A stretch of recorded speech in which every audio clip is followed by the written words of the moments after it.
go. Hey, everybody. It's Richard Harris, and I'm here with Scott Leese from Surf and Sales. We are doing our Surf and Sales podcast, and we are really excited to talk today with Sarah Drake from Directive. Sarah, thank you so much for joining us today. We appreciate it. Yeah, thanks for having me. I'm looking forward to it. Yeah, so Sarah is from Orange County, and as I understand it, we're not allowed to say LA. We have to say Orange County because that's just the way the world works down there. Yep. That's okay. We get it. It's all right. Scott's joining us from Austin. I'm up here in the North Bay and outside San Francisco, and we're really, really excited about the Surf and Sales podcast. So thank you for joining us. Before we jump into everything, Sarah, why don't you share with everybody how you and I even met in the first place? Because this for me, I think this is a great story of how the world works these days. Sure.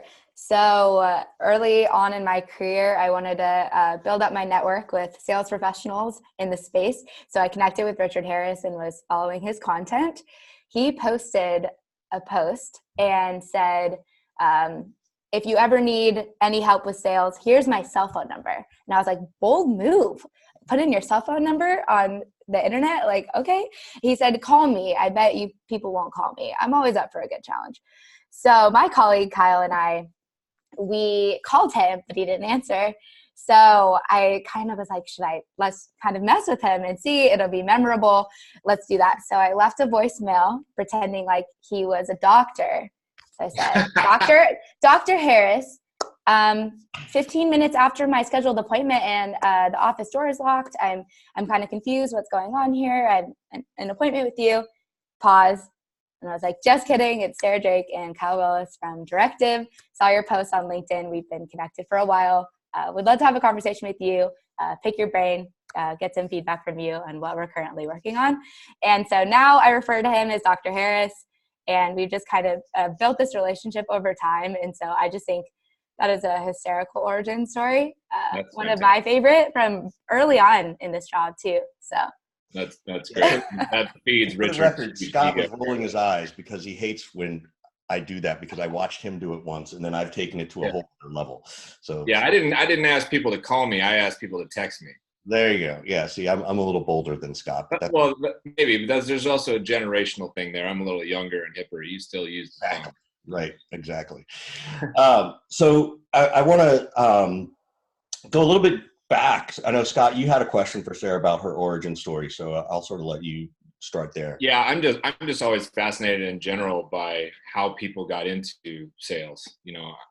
I've sort of always said that sales is like this garbage can of jobs. Like we just end up there somehow. Like there's liberal arts majors and people who didn't go to school. It's like nobody really started off, their life saying, "Oh, I want to be a salesperson." Yeah. Right. So I love to hear how people got into the profession. So walk us through, how you got into sales, Sarah. Sure. So my first job was in restaurants. So I was a host and then a server. And so I didn't really, in hindsight, I'm like, that really was sales. Because it's very much like cold calling. You don't know what type of table you're going to get. You don't know what's going to be thrown at you that day. And so as a server, there's just a lot of sales involved naturally between like upselling. Someone wants to add chicken to their salad, or you're trying to sell them a dessert. You have sales goals. If you sell a lot of food that night or whatever it is, you get better shifts. And so working in restaurants kind of gave me a taste of sales, but I didn't really look at it like that.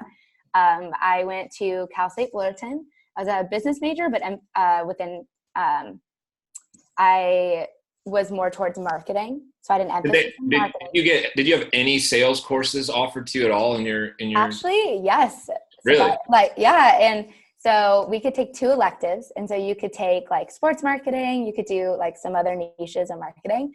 But I was like, let's do sales. I already had a little bit of sales experience in restaurants. Let's try it out. So I took 2 sales classes in college, but that was pretty much the extent. What did they teach you in a sales course in college? So it was interesting. We did some like personality assessments. We did the DISC assessment. And so I am a DI, so it's like dominance and I think influence. And so we would interact with other people based on their like personality type. And okay, this person is much more analytical. So if you are a very like a very talkative person and very emotional, like you might not gel as well with them, take it down a notch. So those types of psychological sales skills, super interesting. And then just some things about sales operations. We actually got in and used Salesforce a lot, which I use in my job now. So thank you, Cal State Fullerton. So that was neat. And the business program at Cal State Fullerton had a ton of great internship options. And so I saw the internship posting for Frito-Lay, and I am a huge fan of like hot Cheetos, barbecue twists. I'm like, let's go intern for them because they have to give the intern the free chips. Maybe I could be the taste tester or something. Oh my God. And so I originally thought the internship was marketing because I was in marketing, applied for it, got the job. They're like, hey, so this internship is a sales internship. I was like, oh, all right, let's do it. Sarah Drake, seller of Cheetos. Right? I was like, free, like barbecue lays, I'm like your sole buyer. And so got the inside sales position, which was really more of an outside sales position, me driving around in my Altima selling contracts to their small business unit. And so that was my first taste of professional sales. I want to slow you down for a second because I want to talk a little bit about goals and goal setting and stuff. So even going back to the restaurant, you said you had sales goals. What kind of goals were those on a daily basis, right? That's a transactional sales environment, right? It's inbound leads, for lack of a better phrase. What kind of sales goals did they try to put in front of you? So a lot of them were revenue goals.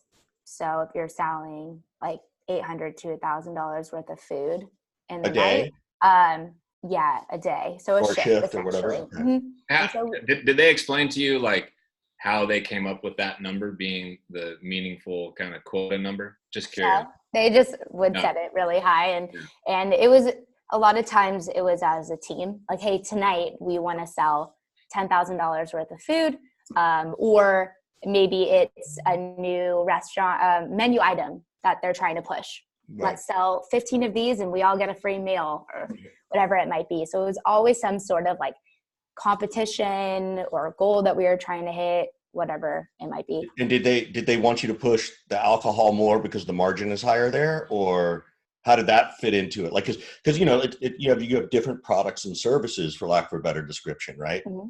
Did they care, like, we want this much revenue from this and this much revenue from food, or did they really just look at a gross revenue number? I'm just curious. Like, I don't know why. They would get the numbers back from corporate, or the like alcohol sales are down, or we're just releasing this new menu item, or the margin on this specific menu item is really high. Let's sell this. So they would get that information. And for a lot of us, like I worked with people who were like 16, 18, 20 years old, where those things might go over their head, where it was just like, they would turn that into a competition. Like I mentioned, like sell X amount of these. So I knew it was coming down from corporate, but I wasn't super sure on the specifics of what they wanted, but they would always turn that into something that like, get a free meal or whatever it was, or like, got to sell those martinis, man. I want a free dinner. I wonder now that you're, a few more years into your career, like when you get sales goals passed down to you from corporate or from above or wherever you get them from, is there an explanation now? Do you tolerate that same kind of ambiguity? That's one of the things I think that drives a lot of sales. Well, a lot of VPs of sales nuts when they get goals handed down to them that, seemingly come out of thin air. And I'm sure the same is true for directors and managers and AEs and SDRs. So I'm curious, looking back on that, like, do you see anything wrong with that? And would you accept that level of ambiguity now? I think that's a great question, and not something that I've really thought of before.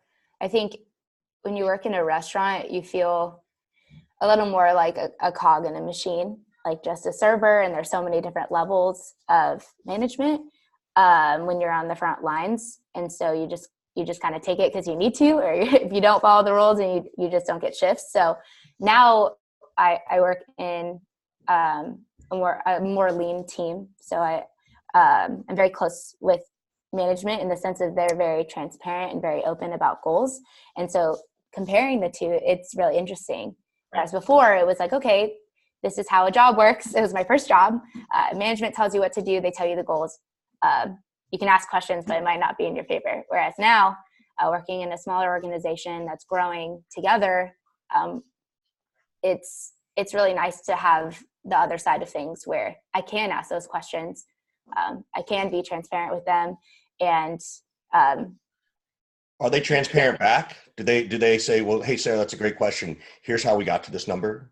Mm-hmm. Yeah, they'll show us the data or walk us through the data and the reasoning behind goals. And a lot of time in preliminary stages, like they will come for our input because we are on the front lines. So working backwards, or like, what do you see on the front lines? And then work towards, like, start to put goals in motion based on historical data, but also asking us, because we're the ones going out and doing the sales, like what are you hearing? Are people pushing back on specific things? Like, and then they're working the goals that way, if that makes sense. Yeah. I think that's important for people to hear, because I don't think a lot of organizations operate like that. And if you're in an organization that doesn't have that level of transparency, it's something to consider. It's something to think about, whether or not you want to be there long term, and whether or not you're being set up for as much success as you're chasing. Mm-hmm. So how do you make the decision, and why do you make the decision to leave the food services industry and go to Directive, where you are now as an SDR, and then eventually move your way up to senior SDR where you are now? So what propelled you to finally make that shift? It's a story that's in my experience extremely common. There's a lot of salespeople who come from the services, food, restaurant industry, and many of them have been extremely successful in software sales. So what made you finally get to that place to pull the trigger and make the jump? Well, I was working in restaurants from late high school all the way through college. And so it was always something that I could have my own money to spend and have to rely on the parents and such. And so once I got my degree, I was definitely thinking more full-time. And with a full-time job comes the stability. I mean, comes benefits, what hours you're going to work. Whereas serving, like, there's so many variables. Like, you didn't have a good sales, your hours get cut, or you never know what you're going to get. Yeah, but why sales? Like, you got a degree, you're young enough that, in your career, you could have decided, hey, I could have gone into marketing, mm-hmm. I could go into sales, I could go into business finance or HR. Like, mm-hmm. What about sales drew you in as you started to look at your first professional gig? That's a good question. I wasn't necessarily super set on sales. The thing is I knew I had real world sales experience with my internship that I mentioned earlier. Yeah. But I had my degree in marketing. So I didn't necessarily have any working experience in marketing. And so I was like, okay, would it be easier for me to get a sales job with this experience? Or should I rely on my degree and try to go into marketing? And so kind of how it happened is I was very open in my job searches. So I did sales, marketing, just wanted to look at the market, wanted to see what options were available. When I saw the open position for Directive, I had a friend that I went to college with that worked here. And so I was like, that's great. I can ask him about the company, see what it's like. It was a sales position. He said, love the company. I think you'd really like it here. You should try it out. My thinking behind that was, if I'm going to work in sales for a marketing company, it's kind of like a hybrid of my two passions. They're going to have to teach me the marketing skills that I might not have used, real world skills that I might not have learned in college. And then I'd be selling those to people using my experience and my passion in kind of one hybrid role. And so that was kind of the reasoning behind why I got into sales, was more of the position itself and the company itself. And that was offered at the time. If that makes sense. Yeah, makes total sense. So I'm going to interrupt this story for a very funny story. Sarah, you know where this story's going, I think. Mm-hmm. So Scott, you'll like this. So I was at Dreamforce this year, and I was at the Emergence Capital event, thanks to Doug Landis. So shout out to Doug for getting me in at the last minute. And I'm just sitting there sort of watching things, and I happen to be sitting or standing next to a good friend of mine named Danny, who works over at G2, and he was with this woman, Hannah. And Hannah and I start talking. She's like, what do you do? I'm like, I'm a sales trainer. I'm like, what do you do? She's, I'm a director of sales and marketing. I used to be in marketing. Now I sort of run sales. I'm like, oh, I'm like, what company? She goes, Directive. And for a second, it couldn't click with me. I was like, why do I know that name? Why do I know that name? And I started talking, and she's like, yeah, we've been talking about sales training. And I got to tell you, there's this one saleswoman who, she's really, really good, but, sometimes I think she's like punching above her weight class, and she doesn't know it, but she's really good and she's really passionate. And one time she even went so far as to like call this trainer and talk to him. And this trainer like sent this really long email back saying, oh my God, if what you're telling me is true, your company makes a ton of mistakes. You need to look at this, and you need to look at this and look at this. And she's like, and I loved Sarah's passion, but who the hell is this guy to send this message back to Sarah? Like, Sarah, you don't even know this yet, do you? No. And I said, is that woman's name Sarah Drake? And she goes, yeah. And I said, yeah, I'm the asshole. The universe, man, the universe.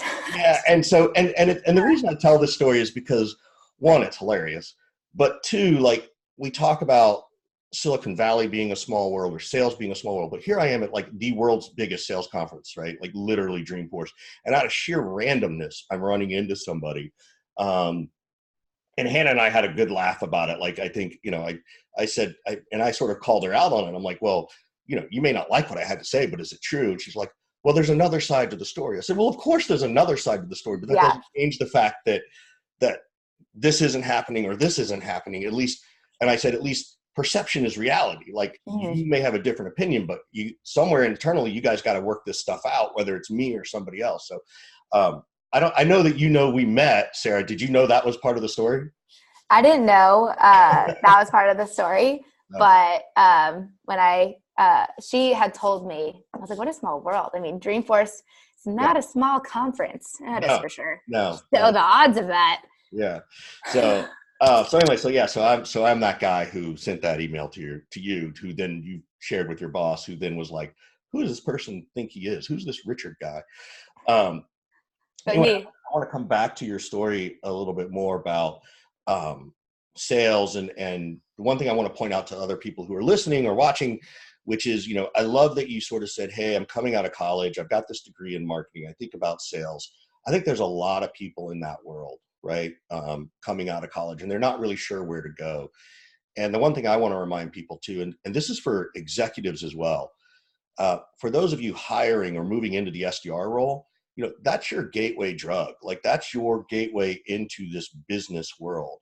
And just because you start out at 20, whatever, as an SDR doesn't mean you have to go into sales, right? Nobody cares. Like, your job is to go in and do your job and do it well, and then earn the right to go and say, well, I want to go into marketing now, right?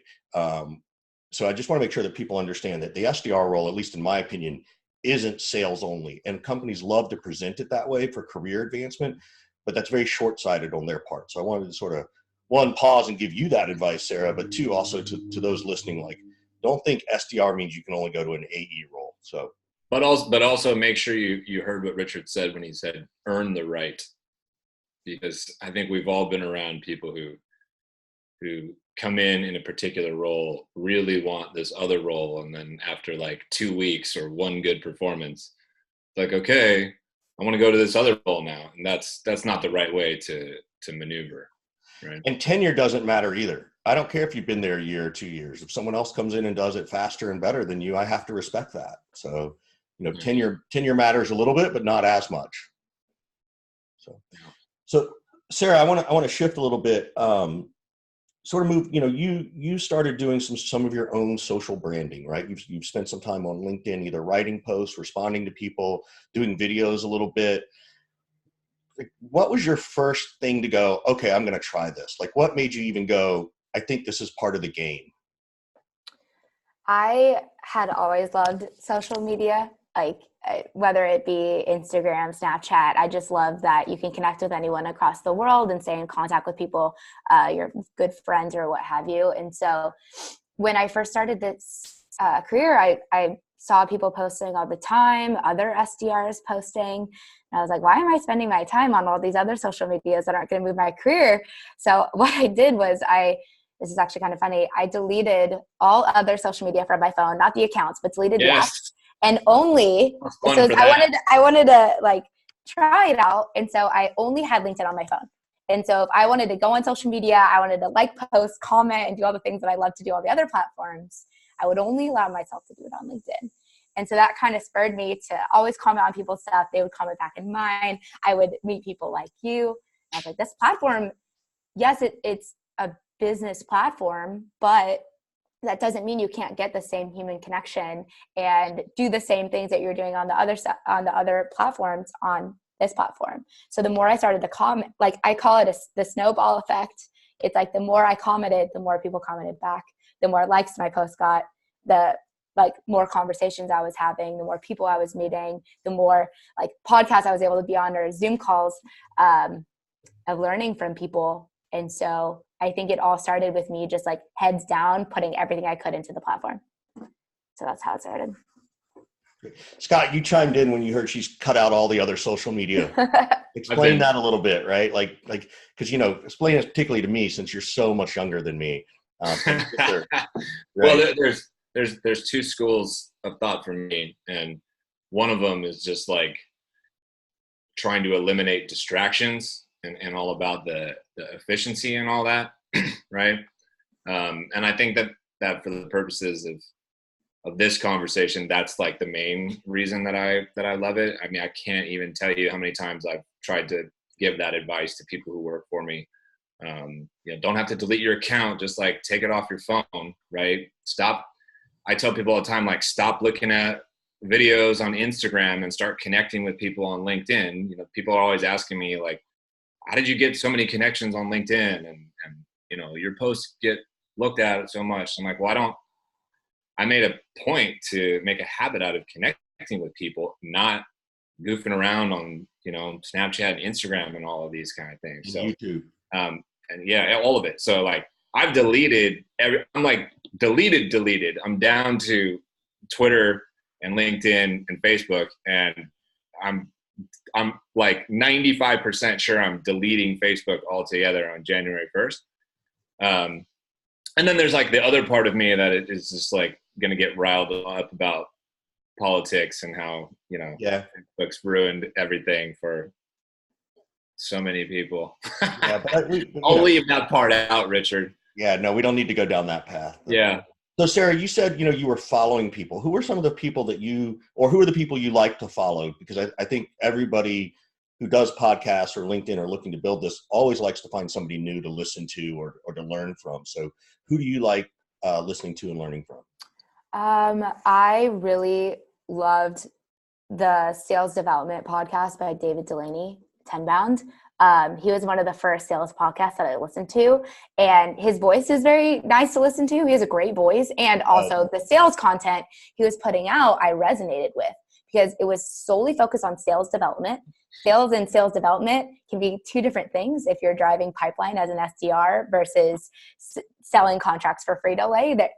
It's very different inner workings. And so I started following his podcast and then following him on LinkedIn. Obviously, Richard Harris, Scott Leese, two people that I like to follow, as well as Josh Braun. I've been seeing his content so much more now. It's like the algorithm sees me like one thing and keeps sending me stuff by Josh Braun, and I love it. I love people that are very transparent in their wording. How can you tell and for you, like, how do you tell when somebody's being transparent or not? I've been seeing all these posts recently where people are sort of saying, I know that you folks out there like are, have bots running all this stuff. Like, we can see you. And I'm thinking to myself, I don't know. I can't tell if somebody has a bot running stuff for them. I certainly don't. But like, how can you tell if somebody's being authentic or real? Like, what speaks to you? Yeah, that's a great question, because I feel like a lot of times transparency can be a little bit of a buzzword on social media, where it's like, how do you know if someone's being transparent if you don't actually know them as a human being? You only see their post. So Right. how do you know? And so a lot of times it can be multiple different factors. I mean, I watch a lot of Josh Braun's videos, and just the way he's portrayed in those videos and the language and style of his posts go hand in hand. So he maintains a consistent message is what I've always seen. And so if this person is always adds humor to their posts and you just see consistency from them, I feel like that is transparent as well. If they're saying, hey, give me a call, here's my phone number, message me, I'll help you, all these things. I get it, people are busy, but if you reach out to that person and they don't respond to you, or they give you kind of like no sort of response, that's another thing for me, where it's like, I'm busy too. I'm arguably, people are way busier than I am, but if you are preaching something on the platform, but you're also just like not giving back to people like you're saying that you are, I don't see that as very transparent. And I've come across both types of people on the platform. So that's another thing too. Cool. What, do you remember your first post on LinkedIn, or your first video maybe? I think my first post was most likely centered around cold calling, I believe. I think someone had hung up on me early on. Oh, I remember that post of yours. Yep. Yeah, that one got that was, if we want to talk about like posts that got a ton of traction, Yeah. That was one that really stuck out to me. I think a lot of my posts, I kind of like to start it in the sense of like a story, or like hooking someone at the beginning in maybe like a funny manner. And so what had happened, you had commented on this post, Richard, where I said, hey, it's Sarah from Direct, and they hung up on me. Right. And I was like, what did I do wrong?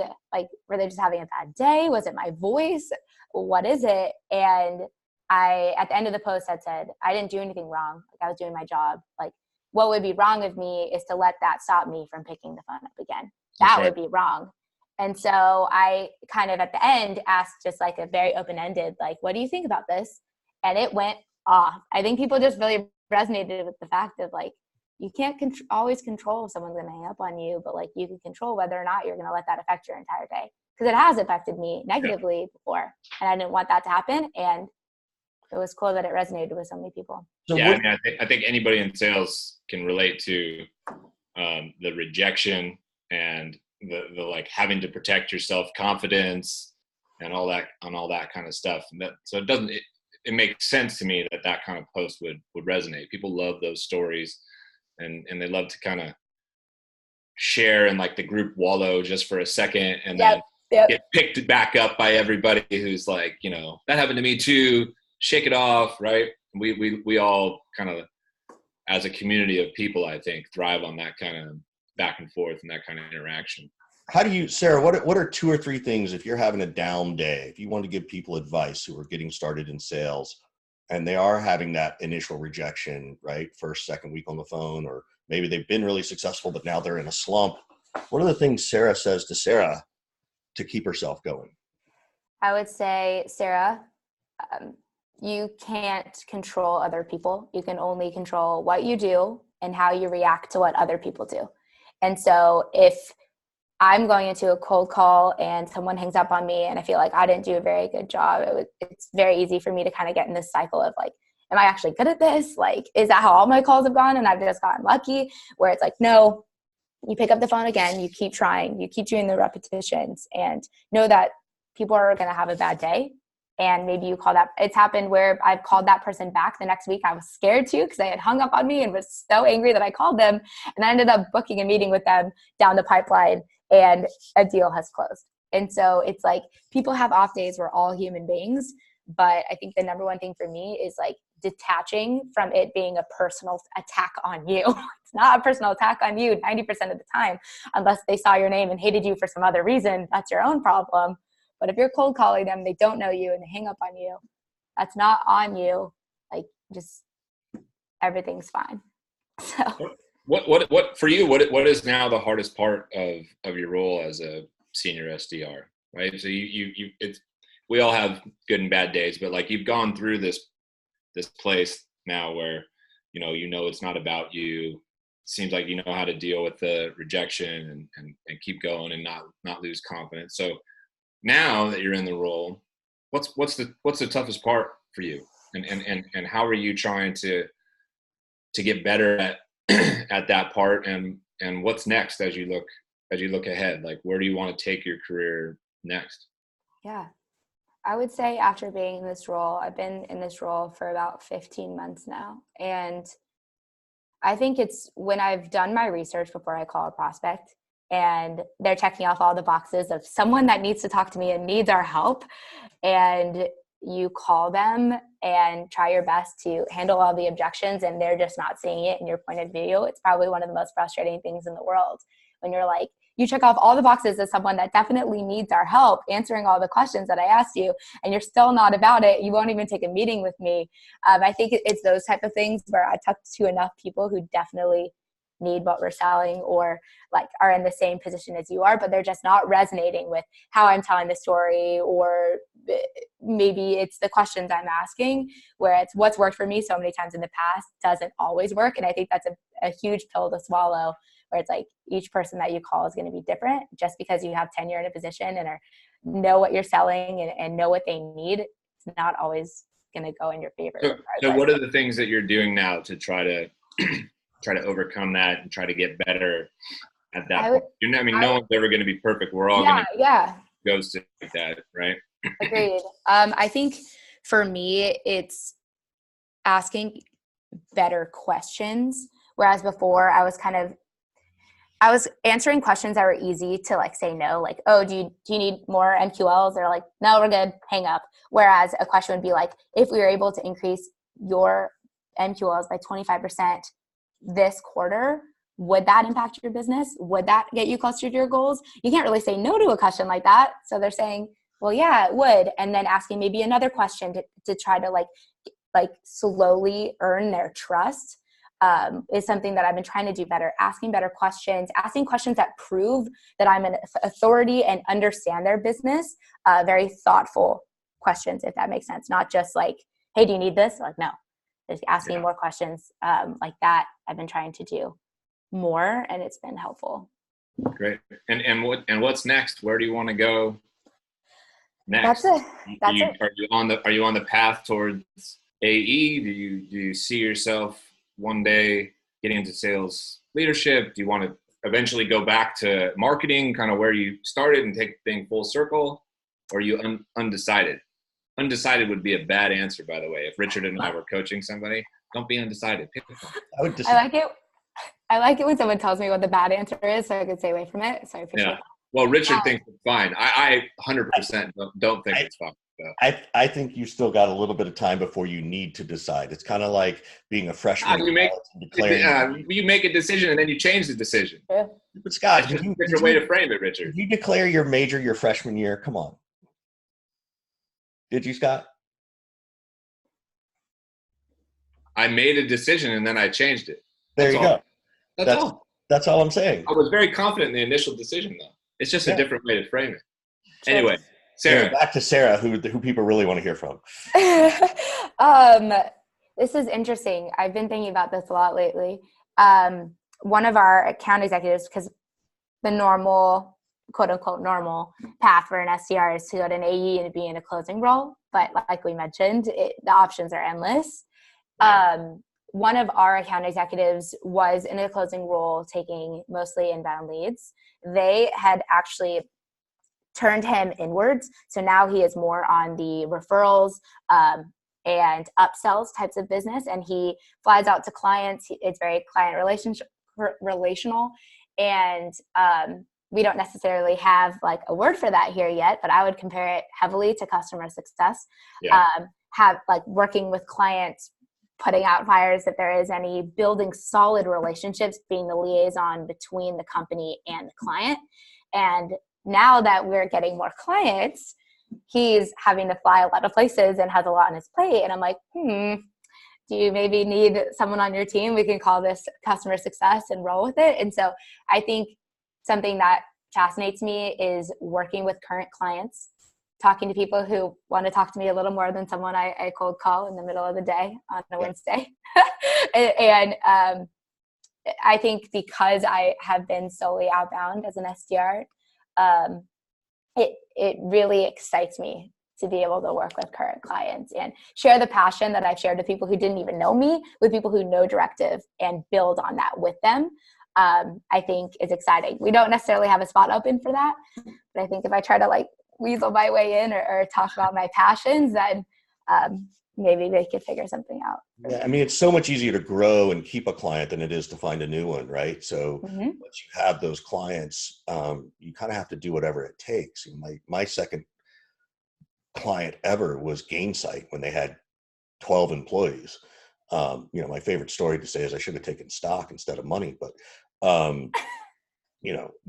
but Nick has done an amazing job, and you're spot on. Is like, yeah, I know you kind of got excited about jumping on the plane and sort of the excitement of traveling and all that, which I think is great, but it's still really about that relationship and fostering that growth mentality, which I think is the most important thing, and maintaining those customers and making sure that they're happy and understanding that. And then in that role, even becoming the feedback loop back to product marketing, back to marketing, back to the SDR. Like, that's the one beautiful thing about that role, is that there's so much knowledge that the entire company can leverage to continue to grow the company, that it's an amazing category. So I think that's a fun place if you can get into that role. I think that's great. I think you do really well at it, just having known you for the last year or so. So.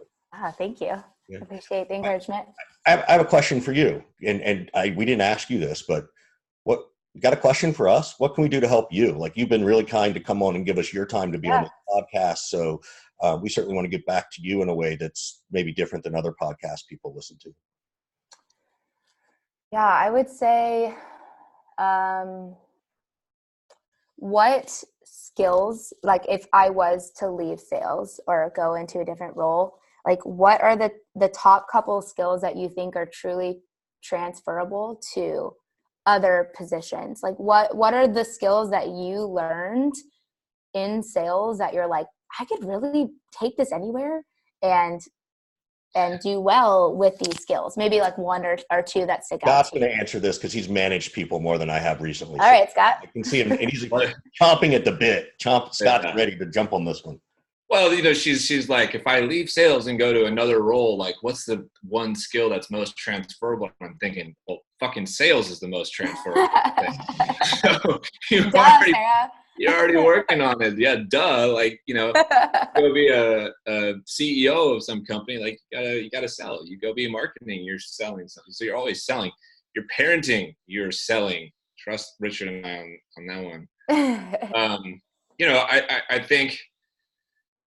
I think understanding people is probably the most important skill that you can transfer, and genuinely having an interest in who your colleagues are and your teammates and your customers, and genuinely wanting to help them figure things out and just improve their lives in a meaningful way. Anything from helping them make small, tiny, life decisions that are a little better than are often found on sales floors, to, speaking to potential customers and prospects and like genuinely caring about their business and helping them out, and helping navigate somebody's career. One of the most rewarding things for me personally in all the, kind of head of sales, VP of sales roles I've had is watching somebody and working with somebody, even like yourself, who's got a year and a half of experience now, and watching them grow from SDR to AE or to customer success rep and then, director of customer success one day, and just feeling like you made an impact. So, you got to work on understanding humans, and you get there by asking the right questions, which is a sales skill. You get there by listening better, which should also be a sales skill, right? And just taking the time to get to know people and putting their needs ahead of yours. You end up getting what you want, I think, if you help enough other people get what you want. Yeah, I would go so far as to say, and you've already started it, is for a little while, unless you've already done this, double down on the disc stuff, right? Go back and study it some more, learn some more, because it will help you do the things Scott's talking about, right? You can do a better job of active listening when you know what to listen for. And you can really look at that, as you said, sort of at that personality level. So I think that's good. If you've, for lack of a better word, mastered DISC, or you're bored with it, look at some other personality tests. I think Strength Finders 2.0 is a really fun one. I think Divine, there's one called DISC, which is sort of like an X-ray, and then there's Divine, which is like an MRI, which goes even deeper. So I think those things will be really, really helpful. Because to Scott's point, like, you got to be able to listen to what these people are saying, and being able to check your own ego, because you know what other egos are doing, is really, really helpful in that role. That's transferable, whether it's in sales or marketing. And whether people like it or not, people are always selling. Even engineers have to sell their idea to their boss, or the product engineer has to sell that this is what they think is the next thing based on the data they've collected. So everybody's in some kind of a position to present their ideas in that way. So I think those things are really, really important, and you got to know who you're dealing with. So yeah. So Sarah, we're coming to the end of our show here today. Tell everybody, how they can connect with you. What's the best place to find you and learn more about you and follow your career and your insights that you share with everybody? I'm sure it's Instagram, right? Right. It's Snapchat, actually. So you can find me on LinkedIn. And I believe I'm looking at what my so it's linkedin.com/in/Sarah J. Drake. There are about 100,000 Sarah Drakes in this world. It's a very common name. So find Sarah Drake at Directive, right? Yeah, right. Yeah. Or Sarah Drake Directive. Orange County, OC. And connect with me.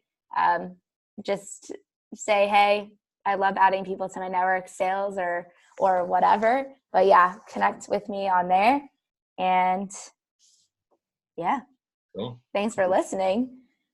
Yeah. Listen to us talk the past hour or so. Sarah, this has been great. We really appreciate you taking time out of your day. Hannah, thank you for letting Sarah come on. Listen to Sarah more often, Hannah. That's my advice. She knows what she's doing. But thank you again for coming on. We appreciate it. And one last question. Are you going to get to come down to Surf and Sales in February? Are you coming? I'm definitely thinking about it. I'm going to have to put some extra money away from the paycheck, and I am god awful at sales. At surfing. That's so funny. You have to cut that part out. No. We're leaving it in. We're being authentic. We're being transparent. We are so transparent. At the end of all of this, Sarah's bad at sales. No, she's not. I'm bad at surfing. But if you can teach me some surfing and some sales, I'm definitely going to consider it. If you consider going to surf and sales, do it. I've heard nothing but incredible things about it. Invest in yourself, and it'll take you far. So, Hannah, that was as much for you as it was for Sarah. Thanks a lot, Sarah. Thanks, Sarah. Guys. Talk to you later. Thank you so much.